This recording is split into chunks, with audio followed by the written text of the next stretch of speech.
जय हिंद, नमस्कार। स्वागत है आप सभी का विकास लेक्चर में। उम्मीद करता हूँ आप और आपका परिवार रोजाना की तरह अच्छे होंगे।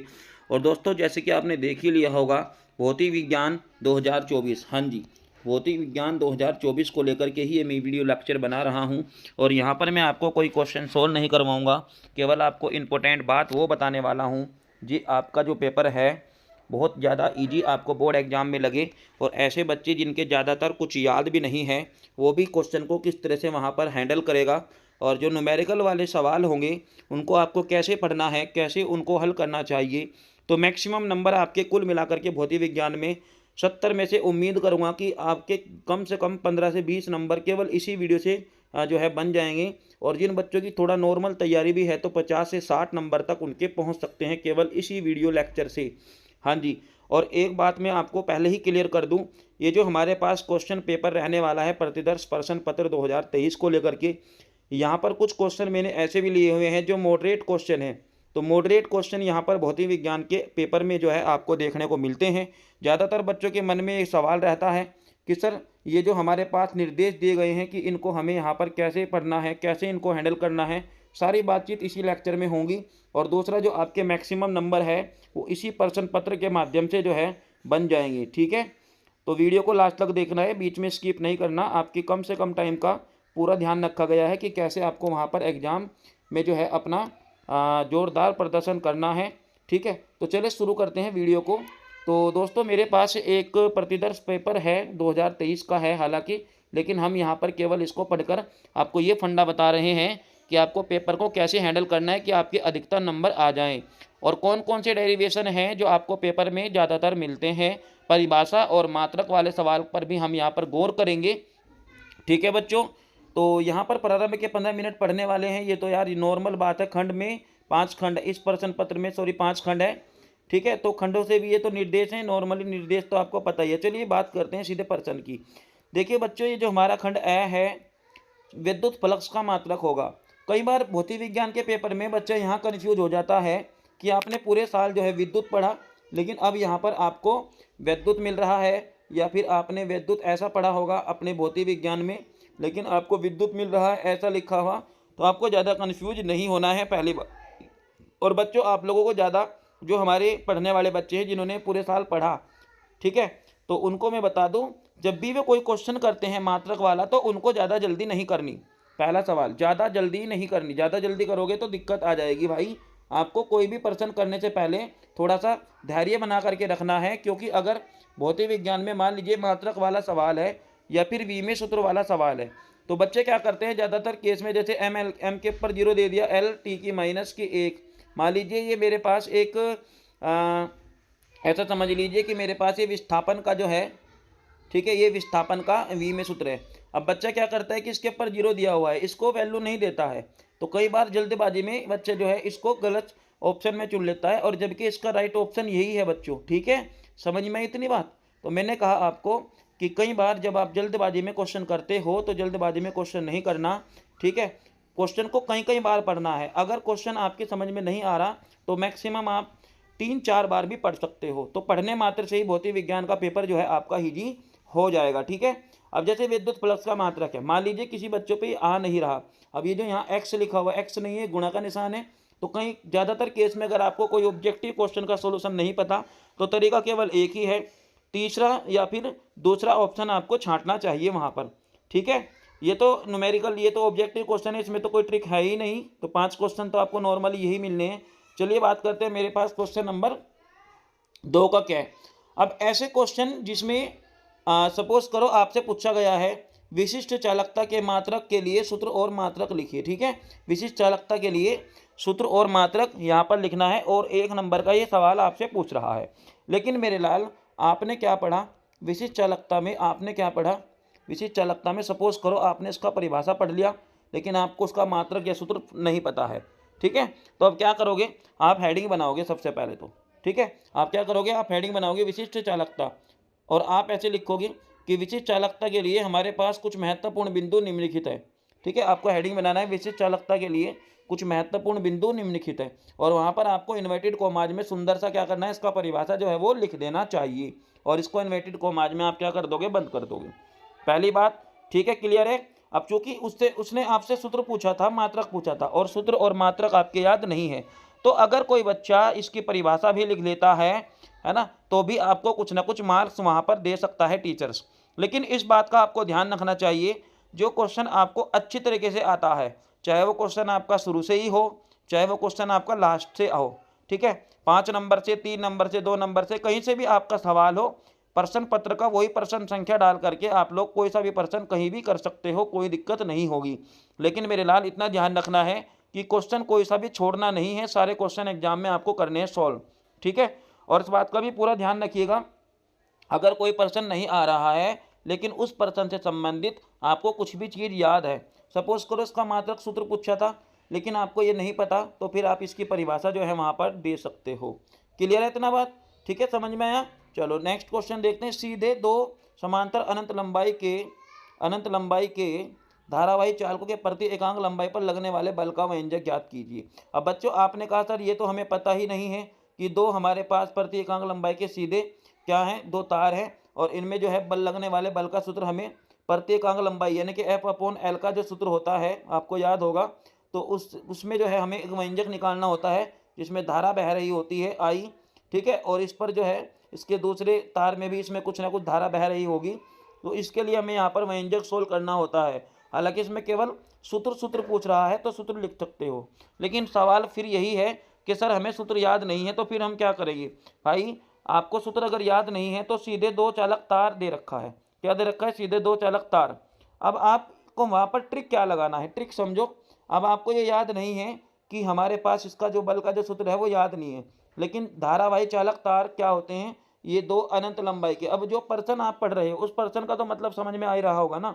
अब आपके पास दो सीधे तार हैं, दो तार बना लिए, ठीक है, समांतर है, दोनों को समांतर बना दो। अनंत लंबाई का मतलब ये इतने ज़्यादा लंबे हैं कि इसकी लंबाई फिक्स नहीं है।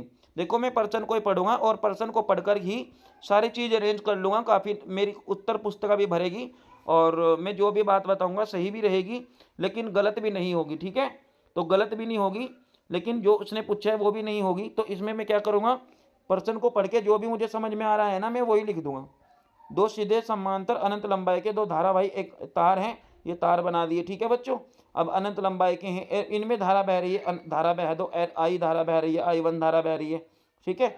अब इसके लिए बल का सूत्र लिखना है, तो बल का सूत्र माना दो सीधे लंबे तार। आपको ऐसा कुछ लिख देना है कि इससे क्या होगा, इससे टीचर जो है एक बार को सोच सकते हैं कि यार 1 नंबर में बच्चे ने चित्र भी बनाया है, चित्र के बारे में थोड़ा सा लिखा भी है, तो आपको कुछ ना कुछ जो है हो सकता है कि उन पर जो है वो आपको दे देंगे कुछ ना कुछ, ठीक है। लेकिन मेरे लाल क्वेश्चन छोड़ना नहीं है, ये बात आप मन में बिठा लो, ठीक है। क्वेश्चन आपको छोड़ना नहीं है, ये बात तो मैं बार बार आपको कह रहा हूँ भाई।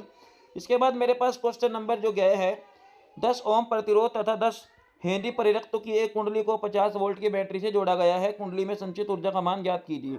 अब बच्चों हमें यहाँ पर ये याद नहीं है, ठीक है, हमें ये याद यहाँ पर नहीं है कि हमें इस क्वेश्चन को कैसे करना है।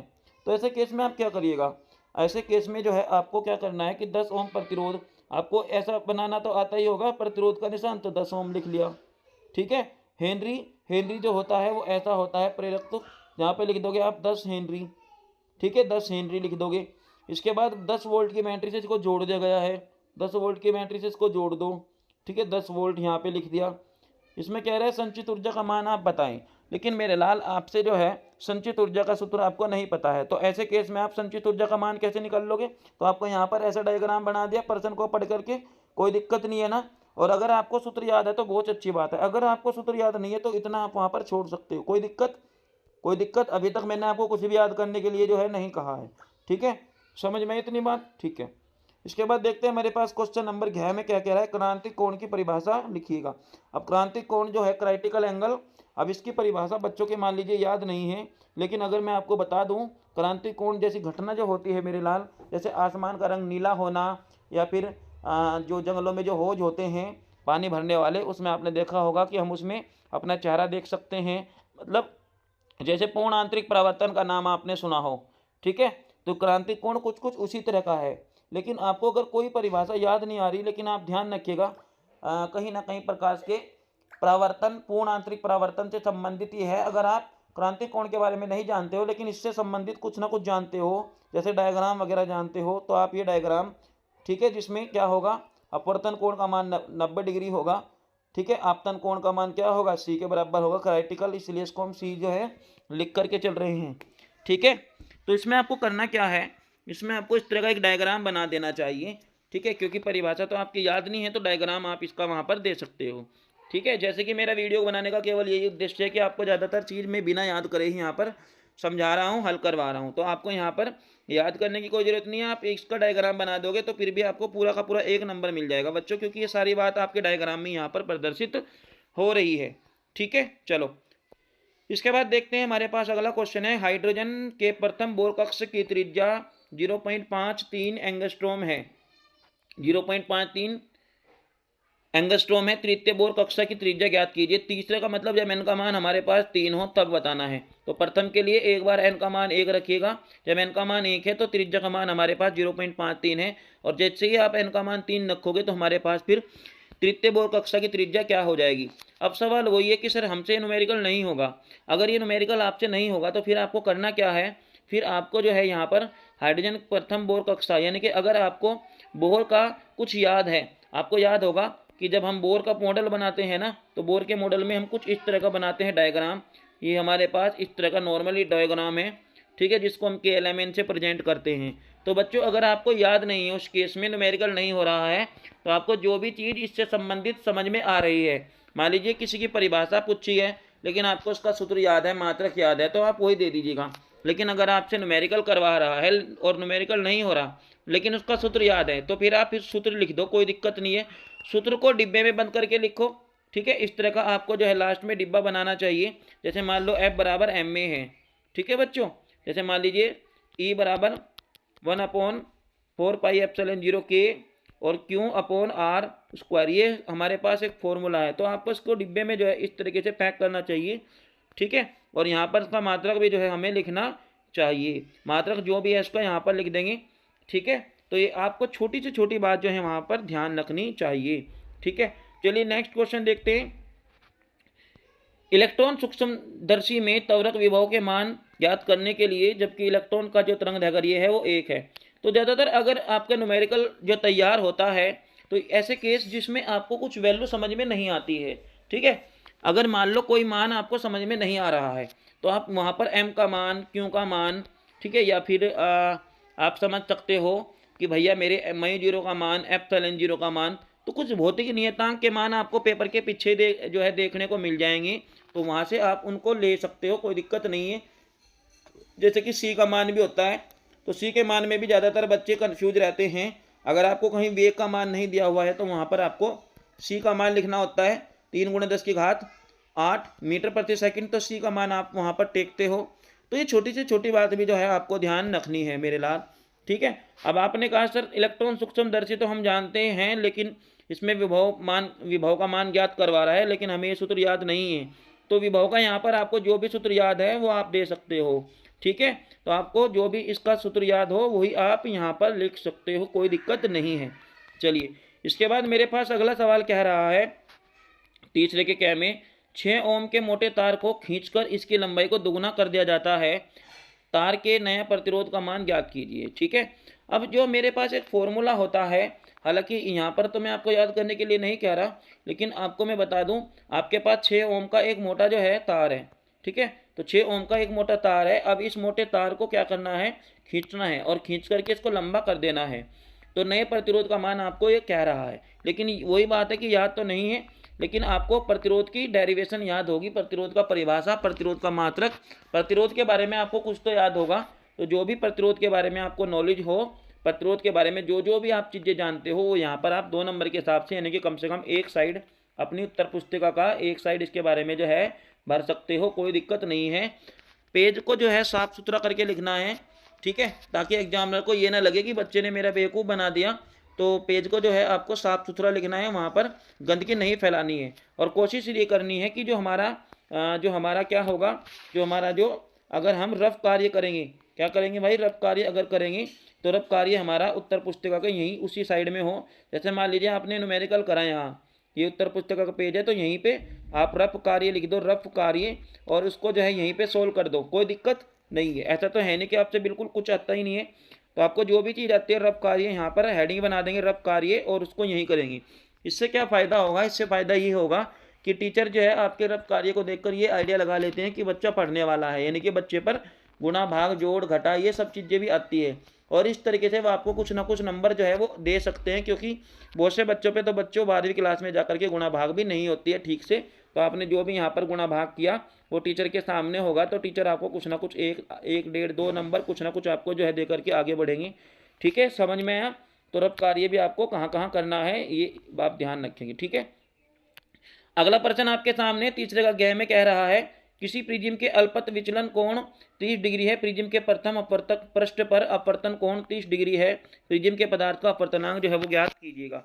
अब बच्चों प्रिज्म के बारे में आपको जो भी पता है, सबको पता होगा कि नॉर्मली प्रिज्म जो होता है आपका इस तरह का होता है, और प्रिज्म के अंदर से जब आप 7 रंगों की किरणों को भेजते हो तो ये 7 रंगों में जो है मतलब एक श्वेत प्रकाश को भेजोगे प्रिज्म के अंदर, और ये 7 रंगों में इसको डिवाइड कर देगा।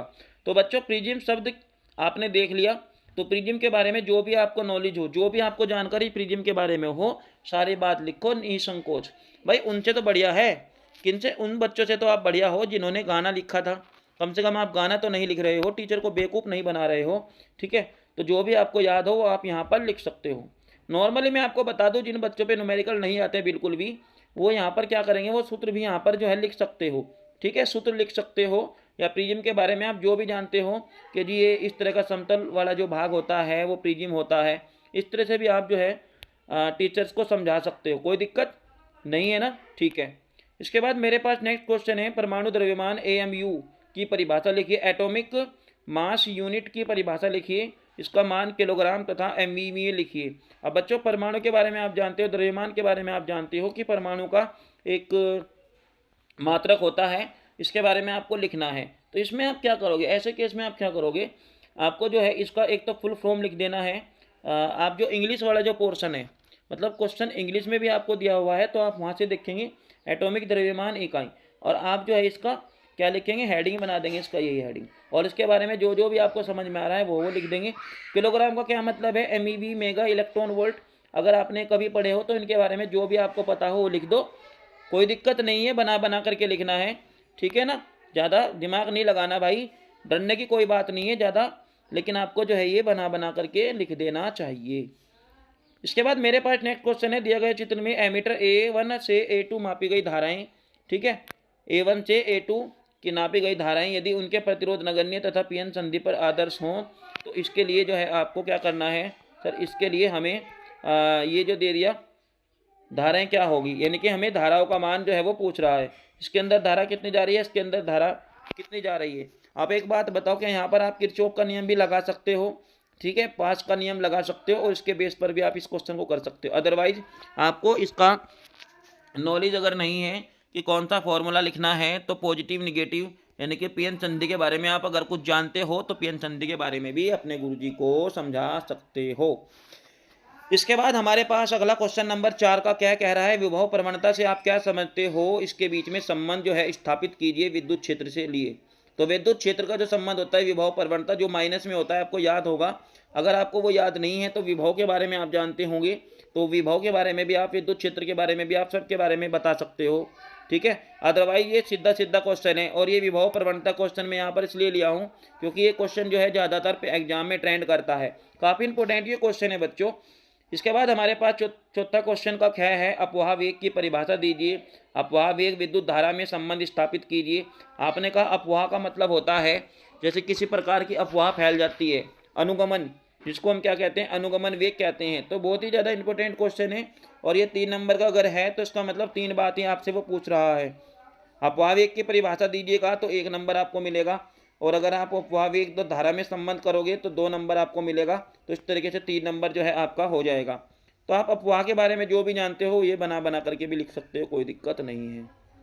ठीक है, इसके बाद क्वेश्चन नंबर 11 में हमें कह रहा है प्रोटॉन एक न्यूट्रॉन तथा एक अल्फा कण तीनों समान त्वरक होकर समान चुंबकीय क्षेत्र के लंबवत प्रवेश कर रहे हैं, इनकी गति ऊर्जाओं का अनुपात क्या होगा। देखो बच्चों, जो इस तरह के सवाल होते हैं ना उल्टे सीधे, आपको करना क्या है, पहले तो आपको प्रोटॉन का सूत्र लगाना है, प्रोटॉन के लिए चुंबकीय क्षेत्र का सूत्र लगाना है, फिर न्यूट्रॉन के लिए चुंबकीय क्षेत्र का सूत्र लगाना है, ठीक है, और फिर अल्फा कण के लिए चुंबकीय क्षेत्र का सूत्र जो है लगा देना है। अब नॉर्मली आपको पता है कि न्यूट्रॉन का और प्रोटॉन का और अल्फा कण का द्रव्यमान, काफ़ी चीज़ें अलग भी होंगी, ठीक है, काफ़ी चीज़ें जो होंगी वो अलग होंगी। जैसे अल्फा कण क्या होता है, हीलियम परमाणु होता है, 2He4 होता है, ठीक है। और प्रोटॉन क्या होता है, प्रोटॉन हाइड्रोजन का होता है, इस तरह से 1H1, इसका बाहर 1 और इसका 4। आप ऐसे समझ सकते हो। न्यूट्रॉन का क्या होगा, न्यूट्रॉन का इस तरह का होता है, ठीक है, 0N1, जिसका भार 1 होगा, लेकिन इसका जो क्रमांक होगा वो कितना होगा, आवेश 0 होगा, क्योंकि न्यूट्रॉन पर कोई आवेश जो है वो नहीं होता है। इस पर 1 आवेश होता है और इस पर 2 आवेश होता है, ठीक है बच्चों। तो ये आपको कर देना है। तीनों का मान अलग अलग निकाल लिया, और तीनों का मान अलग अलग निकालने के बाद तीनों की जो है तुलना कीजिए। जैसे मान लो प्रोटॉन का निकल करके जो भी आया उसको आप शुरू में रखेंगे, ठीक है। इसके बाद न्यूट्रॉन का जो भी आया उसको आप दूसरे नंबर पे, और अल्फा कण का जो भी आया उसको आप तीसरे नंबर पे अनुपात के रूप में लिखेंगे, और जो चीज़ कटेगी उसको काट देंगे, बस नॉर्मल क्वेश्चन हो जाएगा, ठीक है। चलिए, इसके बाद अगर अगला प्रश्न हमारे पास है, यदि प्रोटॉन के वृत्ताकार मार्ग की त्रिज्या 10 सेंटीमीटर हो तो न्यूट्रॉन तथा अल्फा कण के मार्गों की त्रिज्या क्या क्या होगी। तो भाई इसने प्रोटॉन के वृत्ताकार मार्ग की त्रिज्या दे दी। अब आप नॉर्मल यहाँ पर कर सकते हो इसको, ठीक है। तो दोनों के लिए भी आपको जो है ये सॉल्व कर देना है, ठीक है। फैराडे के विद्युत चुंबकीय प्रेरण संबंधित नियम लिखिए। तो फैराडे के 3 नियम होते हैं। हालांकि फैराडे के बारे में आप लोग जो भी चीज़ जानते हो तो वो भी यहाँ पर आप लिख सकते हो, ठीक है बच्चों। और फैराडे के नियम संबंधित आपको इस तरह का भी जो है कुंडली बनाना होता है। आप लोग चेक कर लेंगे कि जब पास पास 2 कुंडली लगते हैं, कहीं ना कहीं अन्य अन्य प्रेरण की घटना पर भी डिपेंड है, तो आप लोग इसका डायग्राम जो है बना सकते हो, ठीक है। तो आपको मतलब टेंशन नहीं लेनी है यार, 2 चीज़ आपके समझ में आ रही है आप वही वहाँ पर करोगे, ठीक है। पेपर बहुत ईजी आएगा, बस आपको पढ़ने की थोड़ा सा ज़रूरत होगी। 1 से 2 बार 3 बार जितनी भी बार आप पढ़ोगे प्रश्न को जो है उतना ही ज़्यादा मज़ा आपको वहाँ पर आ जाएगा। इसके बाद मेरे पास अगला सवाल है, फैराडे के विद्युत चुंबकीय प्रेरण के नियम लिखिए। किसी पर्दे को बिंब से 90 सेंटीमीटर उत्तर लेंस के ऊपर रखा गया है, इसके फोकस दूरी ज्ञात कीजिए। अब आपको वहाँ पर कुछ भी लिख देना है, कुछ भी मतलब जो भी आप लेंस की फोकस दूरी के बारे में जानते हो वही वहाँ पर आप लिख सकते हो, ठीक है। चुंबकत्व के परमाणु मॉडल की व्याख्या कीजिए। तो इससे रिलेटेड जो भी आपको समझ में आ रहा है, जो भी आपको पता हो वही आप यहाँ पर दे सकते हो, किसी भी प्रकार की घबराने की जरूरत नहीं है। कई बार बच्चे क्या करते हैं, ये जो मेरे पास 5वां क्वेश्चन यहाँ पर दे दिया ख में, किसी प्रत्यावर्ती परिपथ में LCR और श्रेणी क्रम में जुड़े हुए हैं। तो बच्चों नॉर्मली आप पहले इसको ऐसे बना सकते हो, L क्या होगा आपके पास इस तरह का होगा, C क्या होगा इस तरह का कैपेसिटर, और R जो होगा वो आपका इस तरीके से जो है जुड़ जाएगा। तो आपको सभी को करना क्या है, इसका एक परिपथ बनाना है, परिपथ की प्रतिबाधा अनुनादी आवृत्ति के लिए सूत्र लिखना है। तो नॉर्मली आप इसका पहले ऐसा परिपथ बना दो कि अगर आपको सूत्र याद हो तो अच्छी बात है, नहीं तो आप इन सब के बारे में बता सकते हो, ठीक। इनके बारे में भी आप लोग जो है बता सकते हो, कोई दिक्कत नहीं है, ठीक है। अब इसके बाद मेरे पास यहाँ पर अगला क्वेश्चन है, देखो ट्रांसफार्मर वाला क्वेश्चन यहाँ पर आपको दिया हुआ है। एक उच्च ट्रांसफार्मर की प्राथमिक द्वितीय कुंडली में फेरों की संख्या क्रमशः 100 और 400 है। यदि प्राथमिक कुंडली में 1200 वोल्ट AC लगाया जाए तो ज्ञात कीजिए परिणमन अनुपात। परिणमन अनुपात में आप जानते होंगे कि R का मान आपसे पूछ रहा है, जैसे NS/NP, ठीक है, और VS/VP और बराबर RP या R जो भी आप रख सकते हो यहाँ पर इस सूत्र में जो है मान रख के कर सकते हो। अब प्राथमिक कुंडली का मतलब P प्राइमरी कुंडली, तो प्राइमरी कुंडली के आपके लिए मान हो जाएंगे, ठीक है, और सेकेंडरी कुंडली के मान S सेकेंडरी कुंडली द्वितीय कुंडली हो जाएगा। तो आपको जो है प्राथमिक के लिए मतलब 100 कहाँ रखना है, नीचे रखना है भाई, 100 नीचे रखा और ऊपर क्या रखा 400 रखा, ठीक है। और ऊपर जब आप क्या करोगे 400 रखोगे तो इस तरीके से जो है आप इसमें अगर वोल्टेज की मैं बात करूं तो वोल्टेज का भी जो मान है वो आप यहाँ पर, ठीक है, बता सकते हो। कैसे बताओगे, 120 कुंडली को जोड़ा गया है, मतलब आपको पहले सूत्र लगाना है R का मान। R का मान कैसे निकाल लोगे, NS/NP बराबर R। पहले आप R का मान फाइंड कर लो यहाँ पे, ठीक है। द्वितीय कुंडली में परिणमन अनुपात तो क्या आ जाएगा, प्राथमिक कुंडली का मान कितना है, NP का मान है 100 ऊपर रख दिया, और बटे में क्या है आपके पास 400 नीचे रख लिया। आर का मान ज्ञात कर लो 1/4। तो आर का मान कितना आ गया, 1/4 आ गया।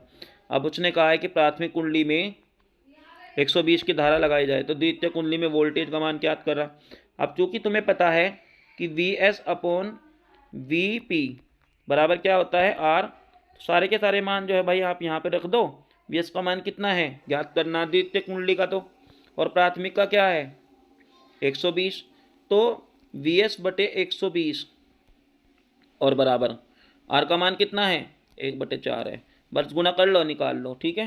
5 4 या 12 30 वोल्ट आ जाएगा। VS का मान कितना आ जाएगा, 30 वोल्ट आ जाएगा। इस तरीके से जो है आप क्वेश्चन को सोल्व कर सकते हो। बहुत इजी क्वेश्चन है, ट्रांसफार्मर के न्यूमेरिकल बिल्कुल आसान है, ठीक है। अगर आप एक बार सूत्र को ध्यान से देखोगे तो आपको वैसे ही मान समझ में आ जाएंगे। ये ध्यान रखिएगा, प्राथमिक का मतलब यहाँ किससे है, पी से है। प्राथमिक का मतलब यहाँ पी से है। तो मैं सारा करवाया हुआ हूँ, ठीक है, किसी भी प्रकार की दिक्कत नहीं होनी चाहिए भाई, ये करवाया हुआ हूँ। मैक्सवेल के विद्युत चुंबकीय तरंग सिद्धांत को जो है आपको लिखना है, तो आप कैसे लिखिएगा, मैक्सवेल का जो नियम होगा तो आपको पहले क्या करना है, इस तरह से बना देना है, ऐसे आपको याद होगा, इस तरह से जो है आपको ये बना देना है, ठीक है। एक विद्युत क्षेत्र और एक चुंबकीय क्षेत्र के लिए आपको ऐसे भी ये मैंने बनवाया था, तो आप लोग इसको ऐसे बनवा सकते हो, बना सकते हो, ठीक है। समपोषी विनाशी व्यतिकरण के बारे में भी आप लोग लिख सकते हो, नॉर्मली क्वेश्चन है। प्रकाश विद्युत प्रभाव के नियम भी आप लिख सकते हो, जिसको आइंस्टाइन वगैरह का, जिसमें आपने समीकरण सूत्र लिखा था। ये देखो जरा 5 नंबर के क्वेश्चन हमारे पास किस लेवल के आएंगे। स्थिर विद्युत की गॉस का प्रमेय लिखिए, इसकी सहायता से समान रूप से आवेशित अनंत लंबाई के सीधे निकट तार के लिए व्यंजक प्राप्त कीजिए। तो बिल्कुल सिंपल सवाल है यार, इसमें तो आपको कुछ करना ही नहीं है।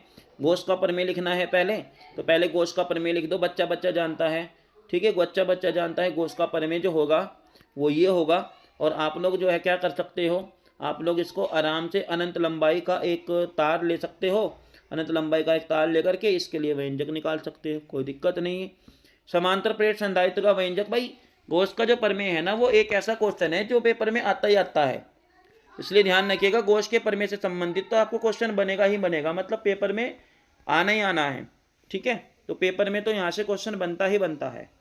इसके बाद मेरे पास नेक्स्ट क्वेश्चन है, क्वेश्चन नंबर 7। इसमें कह रहा है संयुक्त सूक्ष्मदर्शी का नामांकित चित्र किरण आरेख बनाइए। तो आपको यहाँ पर जो है सूक्ष्मदर्शी का चित्र बनाना है और इसका व्यंजक आपको बनाना है, ठीक है। तो ऐसे केस में आप क्या करोगे बच्चों, देखो जो लॉन्ग क्वेश्चन होंगे वो तो आपको तैयार करके ही जाने हैं, और जो मैंने आपको बहुत सारे सवाल लिखवाए हुए हैं उसका PDF भी जो है आपके पास मैंने भेजा हुआ है, तो आप लोग जो है उस क्वेश्चन को तैयार कर लेंगे क्वेश्चन पेपर, तो यकीन करिएगा उसमें से काफ़ी डेरिवेशन, काफ़ी क्वेश्चन जो है आपके फुल मार्क के तो लगेंगे ही लगेंगे। साथ के साथ जब आप क्वेश्चन करते हो, मैं आपको फिर से बता दूं भाई, जब आप कोई भी क्वेश्चन करते हो, अगर आपको डायरेक्ट क्वेश्चन समझ में नहीं आ रहा है, जैसे कि ये देखो विवर्तन वाला क्वेश्चन दे दिया, पतली एकल झिर्री का प्रयोग दे दिया, तो बच्चों आपको समझने में ही वहाँ पर प्रॉब्लम हो सकती है। अदरवाइज पेपर आपका समान होगा, बहुत ज़्यादा सिंपल होगा, इतना सिंपल पेपर कि आपका हिंदी इंग्लिश का पेपर भी नहीं गया होगा, ठीक है। बहुत आसान ये पेपर आपको जो है भौतिक विज्ञान का देखने को मिलेगा। बस आपको कोई क्वेश्चन अगर समझ में नहीं आ रहा, 3 से 5 बार भी अगर आपको पढ़ना पड़े तो भाई पढ़िएगा, लेकिन ध्यान रखिएगा बाहर आपको एग्जाम हॉल से नहीं निकलना है भौतिक विज्ञान के पेपर में, क्योंकि भौतिक विज्ञान आपसे केवल समय की ज़्यादा डिमांड करता है। अब यहाँ पर देखो जैसे कि प्रश्न है, जैसे हाइड्रोजन परमाणु के लिए एक ये क्वेश्चन है, ठीक है। अब इस क्वेश्चन में न्यूनतम ये सर ये हमें नहीं पता है, लाइमन श्रेणी बामन श्रेणी हमें नहीं पता है, लेकिन मेरे लाल आपको डायग्राम पता होगा, जो हमने हाइड्रोजन के लिए बहुत बड़ा डायग्राम बनवाया हुआ है। तो नॉर्मली यार आप उसको तो बना ही सकते हो, उसको तो आप बना सकते हो, उसी का रट्टा मार के जाओ, उसी को बना दो, कोई दिक्कत नहीं है, आपके पूरे नंबर मिलेंगे, ठीक है। ये देखो नाभिकीय अभिक्रिया का मान दे दिया, ठीक है। तो ऐसे क्वेश्चन वैसे ज़्यादातर जो है नाभिकीय से संबंधित आपको AMU में मिलेंगे, जिसमें बंधन ऊर्जा या नाभिकीय बल वगैरह आपको इस तरह का क्वेश्चन पूछ सकता है। अदरवाइज ये देखो पेनचंदी डायोड के लिए अगर देशिक का मतलब अगर अभिनत, याद होगा आपको, अगर अभिनत और पश्च अभिनत अवस्था में किरण आरेख खींचिए और दोनों के लिए वक्र तैयार कीजिए, और इसका आपको जो है फुल टॉपिक जो है आपको लिखना चाहिए, अगर अभिनत के लिए भी और पश्च अभिनत के लिए। पेनचंदी का डायोड आपको फुल अच्छी तरीके से करवाया हुआ है। एक क्वेश्चन आपको ये दे दिया पेनचंदी के लिए, पेनचंदी डायोड किसे कहते हैं, ऐसा सिस्टम जिसमें P मतलब पॉजिटिव यानी कि धनात्मक और N इलेक्ट्रॉन यानी कि निगेटिव सिरों को जोड़ा जाता है, किसी विशेष विधि द्वारा या विशेष टेक्निक द्वारा इनको जो है एक तरीके से जंक्शन किया जाता है, जोड़ा जाता है। तो परिपथ आरेख बनाना है इसका, और आपको अर्धतरंग दृष्टिकारी के रूप में इसका जो है सारा का सारा क्वेश्चन आपको लिखना है। बच्चों आपको मैं फिर बता दूं वीडियो के लास्ट में चलते चलते कि आपको डरना नहीं है, डरना नहीं है, डरना नहीं है। कोई क्वेश्चन समझ में नहीं आ रहा तो उससे संबंधित आपको कुछ ना कुछ वहाँ पर बना करके लिखना है। ये ध्यान रखिएगा, कटिंग नहीं होनी चाहिए। न्यूमेरिकल अगर आपसे नहीं आ रहे हैं लेकिन उसके संबंध में आप कोई परिभाषा जानते हो तो वहाँ पर परिभाषा ही लिखिएगा, लेकिन आपको वही बात है कि डरना नहीं है, और क्वेश्चन में जो है आपको जो भी समझ में आए वही आप कर सकते हो। ठीक है, तो ठीक है बच्चों, लास्ट में यही केवल आपको कहना चाहूँगा कि जो बच्चे सेशन से पहली बार जुड़े हुए हैं तो वीडियो को लाइक कर दीजिएगा। आपको जो है डिस्क्रिप्शन बॉक्स में मेरा व्हाट्सअप नंबर भी मिल जाएगा। आप लोगों की अगर कोई रिक्वायरमेंट हो, कुछ भी आपको डिस्कस करना हो, पूछताछ करनी हो तो आप वहाँ भी पूछ सकते हो, या फिर वीडियो के कमेंट में भी मुझे बता सकते हो। तो मेरा वीडियो कैसा लगा ये भी ज़रूर बताइएगा, और अपने दोस्तों के पास इस वीडियो को ज़रूर शेयर कीजिएगा। वीडियो देखने के लिए आपका बहुत बहुत धन्यवाद।